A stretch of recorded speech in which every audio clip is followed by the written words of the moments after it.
Hello friends, today's topic is about vitamin K. So in detail about vitamin K chemistry means chemical structure of this vitamin K as well as its metabolism, biological role or important function of vitamin K in our body along with the recommended daily allowance, deficiency manifestation, sources of vitamin K as well as hypervitaminosis about vitamin K that we are going to look in this video. So we are starting with the chemistry part or simple chemical structure of that vitamin K.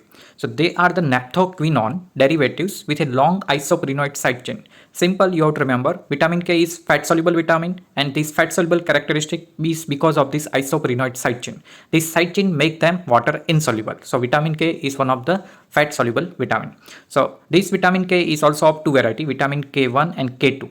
This K1 has 20 carbon side chain and it is called a phylloquinone. So it is isoprenoid side chain, that is phylloquinone with 20 carbon.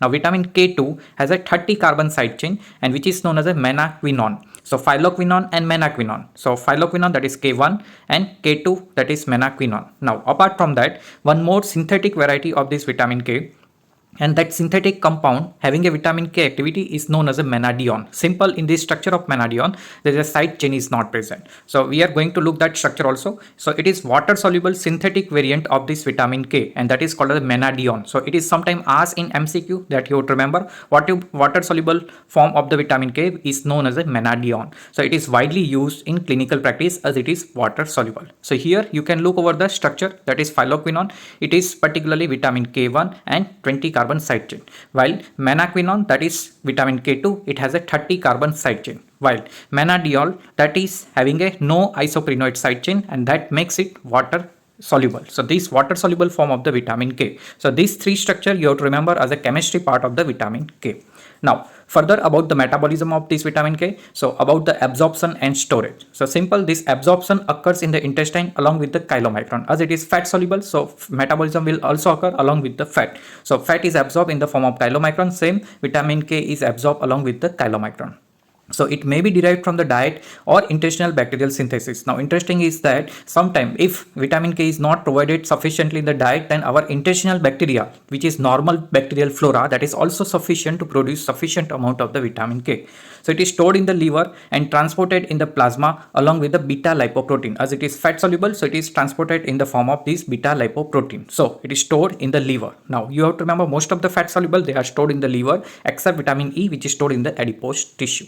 Now further biochemical role of this vitamin K. So vitamin K is necessary for the coagulation. So K for the coagulation, so it is also initially that number or letter is also given with the help of that name coagulation because it is found with the coagulation. So factor 2, 7, 9, 10 of the coagulation factor along with the protein C and S are dependent on this vitamin K for the coagulation process. So all these coagulation factor are synthesized by the liver, and that initially which is synthesized, that is in the inactive zymogen form. But for the activation and for the activity, this vitamin K is most important. So one of the biochemical role of this vitamin K for the activation of this coagulation factor, particularly number you have to remember, factor 2, 7, 9 and 10, and they are the clotting factor, and for their activity this vitamin K is most important. Now this factor that will go the post-translational modification. Simple, translation means protein is synthesized. But after protein synthesis, some modification will occur, that is called a post-translational modification, and particularly which modification will occur? Gamma carboxylation of the glutamic acid residue. Glutamic acid, that is one of the amino acid, and over that glutamic acid, alpha, beta and gamma carbon, over that gamma carbon, that carboxyl group will be added, that is COOH group will be added. So that is called gamma carboxylation of glutamic acid residue. So over the factor 2, 7, 9, 10, over the particular that factor glutamic acid, and that glutamic acid will be modified in the form of gamma carboxylation of glutamic acid residue. And why this modification is needed? They are the binding site for the calcium ion, and this modification is ultimately needed for the modification for the attachment of the calcium. So glutamic acid that directly cannot attach over the calcium, but modification over the glutamic acid over the gamma carbon, and that is helping to attachment with the calcium ion. So this calcium, that is also one of the factor of the coagulation. So the gamma carboxyl glutamic acid, which is now modified, so that is modified amino acid, that synthesis requires vitamin K as a cofactor. So simple, this factor is needed for the coagulation, but this factor that will be inactive. For the activation, it needs gamma carboxylation, and this gamma carboxylation is ultimately occurring with the help of vitamin K. So simple, here we are going to look that there is a glutamic acid residue, and this glutamic acid, that is simple structure of glutamic acid is seen, and that is called a prozymogen, that is inactive form.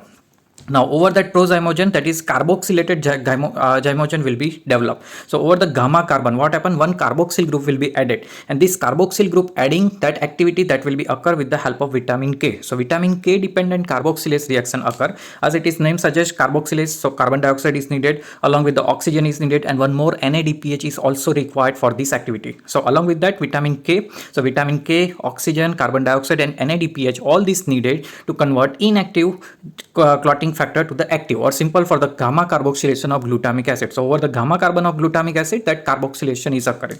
So that one process, and for that, most importantly, this vitamin K is needed. Now further, once that vitamin K, which is converted hydroquinone to the vitamin K epoxide, so there is a structural change. So this vitamin K need to be again restored, and that will be occur with the help of vitamin K epoxide reductase and vitamin K reductase. These two enzymes that will helping to restore this particular vitamin K again in a hydroquinone structure. So ultimately this vitamin K is needed for the post-translational modification, and that is the gamma carboxylation of glutamic acid. Suppose that is not present, suppose vitamin K is not present, then what happen? This gamma carboxylation will not occur. Gamma carboxylation not happen, then what happen? This glutamic acid will remain there, calcium will not attach, means clotting factor is not able to work, and coagulation process will be affected. So ultimately vitamin K is needed for the clotting process. So biochemical role, basically vitamin K dependent gamma carboxylation is also necessary for the functional activity of the osteocalcin, as well as matrix G protein, as well as structural protein of the kidney, lung, and spleen. So we have seen one role of this vitamin K for the coagulation. Apart from that, this attachment of calcium, that is also important for the bond. So one thing, this vitamin K is also required for the activity over the bond with the help of particular protein, that is osteocalcin. So which is functional activity of the osteocalcin, as well as one more protein, that is MGP, that is matrix G protein, as well as structural protein of the kidney, lung, and spleen. So K is not only for the coagulation, it is also for the bond, as well as structural protein of the kidney, lung, and spleen. So osteocalcin. So osteocalcin is synthesized by that particular cell, that is osteoblast cell, which is helping for the generation or bond formation and seen in the bond. So when this osteocalcin is generated, it binds tightly to the hydroxyapatite crystal of the bond, and this binding is dependent on the degree of the gamma carboxylation, and that is making the strengthening of the bond. So ultimately osteocalcin, and for that normal function again that vitamin K is needed. So only not a function of coagulation, but along with that function with the help of the osteocalcin as well as structural protein of kidney, lung, and spleen. Now this vitamin K dependent carboxylase, it is enzyme that is dependent on the microsomal. So this enzyme found in the microsome, it requires oxygen, carbon dioxide, that already we have seen. Also vitamin K is obviously needed, that is in the reduced form, as well as you have to remember NADPH is also required for the vitamin K dependent carboxylase reaction. Now in this process, the vitamin passes through a reaction. We have seen that reduced vitamin K that is converted into the epoxide form. Now this epoxide form that is need to be reconverted into the reduced form, and this process that can be competitively inhibited by the warfarin and dicumarol, and these two molecules that is working as a drug. So simple, what happened? Vitamin K that is converted into the epoxide form.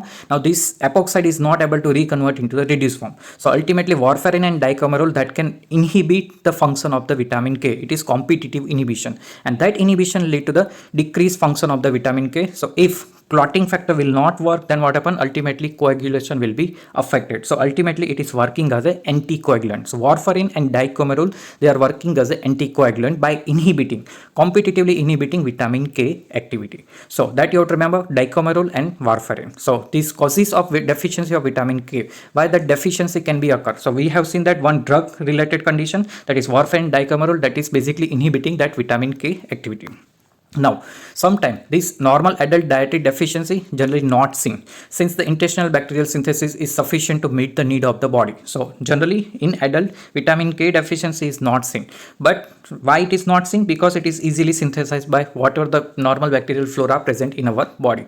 But deficiency can occur in condition of malabsorption of lipid. Simple, we have seen that vitamin K is absorbed along with the fat in the form of chylomicron. But all over some pathological condition which is leading to the decreased absorption of lipid, and that can also lead to the decreased availability of the vitamin K. So deficiency can occur in condition of malabsorption of lipid, as well as one more thing, it is synthesized by intestinal bacterial flora, which is normal flora.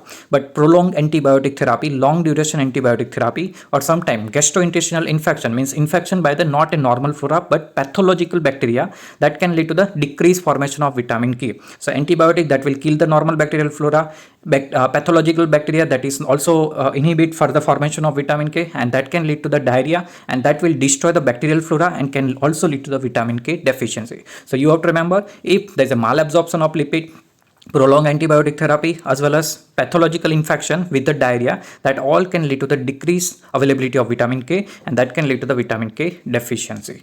Now, what happens in vitamin K deficiency? So mostly it is seen in the newborn. So especially in the premature infant, hemorrhagic disease of the newborn, it is considered the hemorrhagic disease of the newborn, have relative vitamin K deficiency. So generally it is not seen in adult, but mostly in the child, also in the particular newborn, premature infant are more prone to deficiency of the vitamin K, and this is particularly due to the lack of the hepatic store. Already there is a newborn and sometimes premature, and premature have a lack of hepatic store or storage of vitamin K is not available. Second thing, there is whatever the oral intake, that is limited. So breast milk, which is main diet for the main food supplement for the newborn, but breast milk has very low level, about just 15 milligram per liter. So that has very low quantity of vitamin K, and that is also lead to the one of the deficiency of vitamin K.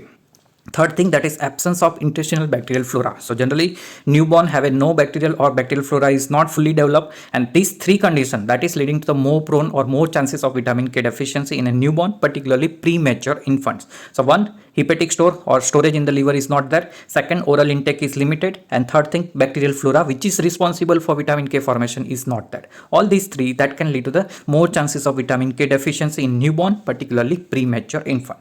So preterm infants are often given prophylactic or preventive dose of this vitamin K, and that is in the form of 1 milligram Menadiol. So this water soluble form of vitamin K is generally given to mostly all premature infant as a preventive for any bleeding disorder. So vitamin K deficiency can be manifested as a mucous membrane hemorrhage, post-traumatic bleeding, and internal bleeding. Simple clotting process will not occur, and that will lead to the continued bleeding from the site of injury. So that can be in the form of mucous membrane hemorrhage, post-traumatic bleeding, or internal bleeding.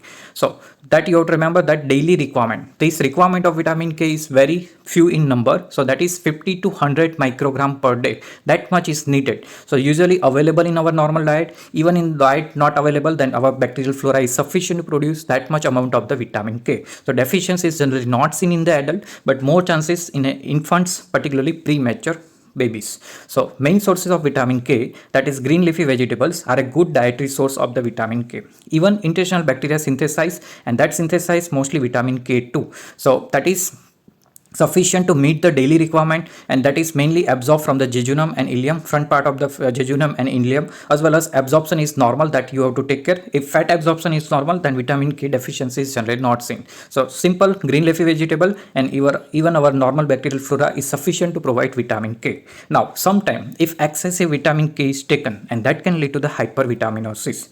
Now this hypervitaminosis that can also lead to the rupture of the red blood cell, that is called hemolysis, and that can lead to the hyperbilirubinemia. If there is excessive bilirubin is there, and that can lead to the kernicterus, particularly in infants. So that is taken care. So vitamin K should not be given excessively. So that can lead to the hemolysis, hyperbilirubinemia, and kernicterus. And due to that kernicterus, brain damage are more prone. So they are the main manifestation of the toxicity, and that is also seen particularly in the infants. So that's all about the main chemistry part, metabolism, biological role of the vitamin K, its deficiency manifestation, and main clinical manifestation. So thank you.